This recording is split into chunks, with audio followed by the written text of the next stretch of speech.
So we're starting chapter 17, and chapter 17 is a continuation of acid-base chemistry.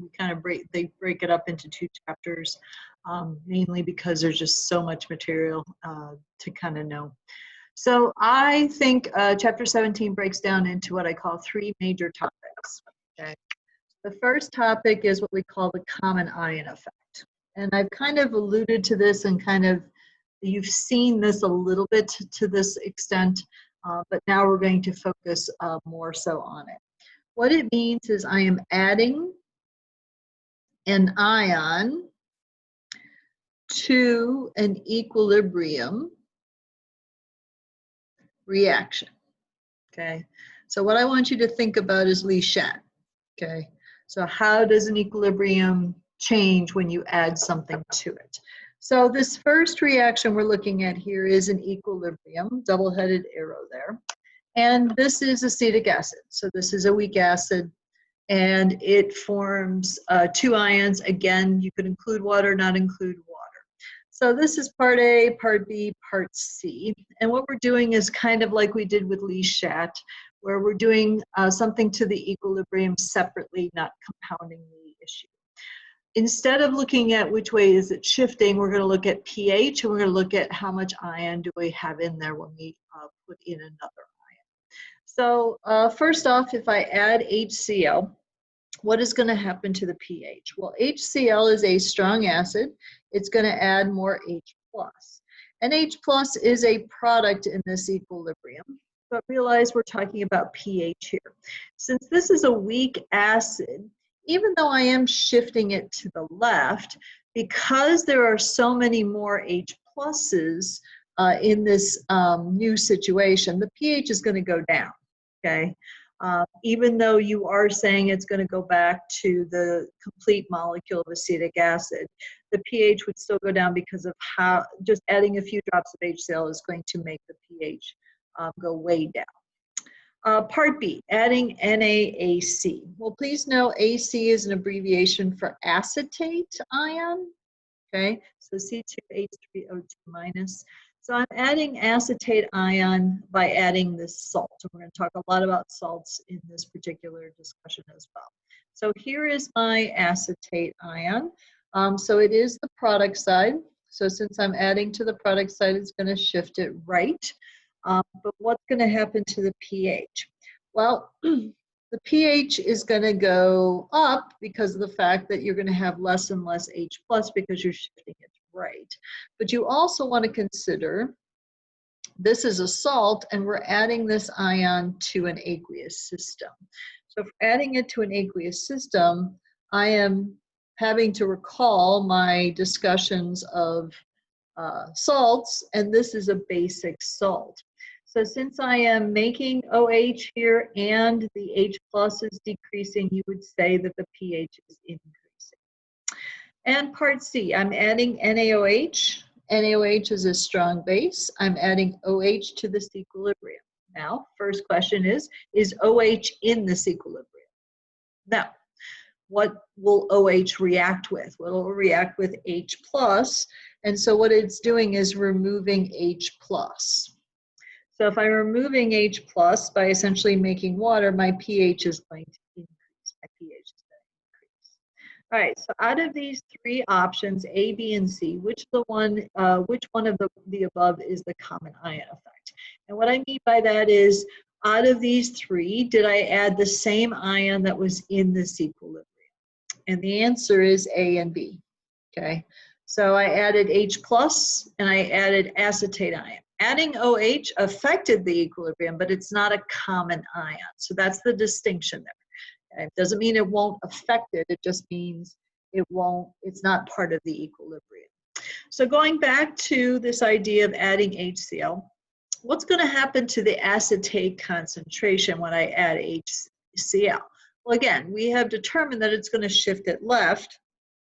So if it shifts it left, the C2H3O2, the acetate, is probably going to go down in concentration. That's because of the fact that you're adding the product to that equilibrium. What's interesting is adding acetate ion, okay? So what's going to happen to the acetate ion? Well, I'm putting more in and then it's going to shift it left. So I want you to think back to when we were doing the graphs. Essentially, it's spiking up and then decreasing. So you could say it increases immediately and then decreases. Okay. So keeping that in mind, let's talk about it in terms of calculations. So I'm going to do a couple of these calculations. I'm going to pause the video and come back and kind of explain them. So in this first one, I'm asking about the pH and the acetate ion concentration for each of the following. So the first one is 0.1 molar acetic acid, a weak acid. So this is, again, same as what we did in chapter 16. There's actually no difference here. I'm just bringing it into a different context. So it's x squared over 0.1 minus x is equal to its Ka, 1.8 times 10 to the 5th. So the x that you find is 1.3 times 10 to the negative third molarity. So that's going to be the H plus concentration, but it's also your acetate ion concentration because, again, it is in a one-to-one relationship. So 2.87 is, if you take the negative log of it, is going to be what it is. In number 2, I have a mixture of hydrochloric acid and acetic acid. Now, the one thing I didn't give you in this problem is a volume. Okay, we're going to discuss that and why that's not really going to be a huge issue for us. But realize that since this is a strong acid, okay, 0.1 is going to be the amount of H plus you have in there. And then we already calculated from this how much my H plus is coming from the acetic acid. So as you could see, 0.1013 is going to be the amount of H plus. Well, if I take a negative log of that, it essentially becomes a pH 1. So realize when you are given a mixture of a strong and a weak, and we're going to come back to this a couple more times, the strong is always going to dominate what's going on there. Now again, the acetate ion is exactly what it was before at being at 1.3 times 10 to the negative third. Okay. So where the next part is going to be interesting is something making what we call a buffer, and I will talk about that in the next video. But what I have is acetic acid and then sodium acetate, which is a salt. Okay, so this is bringing in what we talked about with salts from chapter 16. So if I look at my salt, it breaks up into Na plus and acetate ion. Okay, so which one of these is going to be important is going to be the acetate ion. The sodium is coming from a strong base, so we don't need to worry about that. So here is where this common ion effect comes into play. So if I have acetic acid here, okay, and I'm dissolving it into water, and again, you could include the water or not include the water. I'm just showing you many different ways of doing this.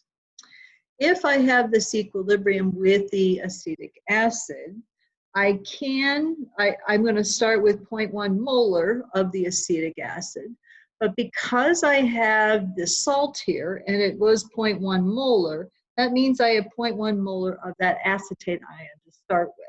So that's where this is going to look a little different from before. So this side is going to go down and this side is going to go up. You're going to have 0.1 minus x, x, and 0.1 plus x. So again, we saw some of these calculations before. We're just kind of repurposing them. Okay. So if I look here on the bottom, let's write it down here.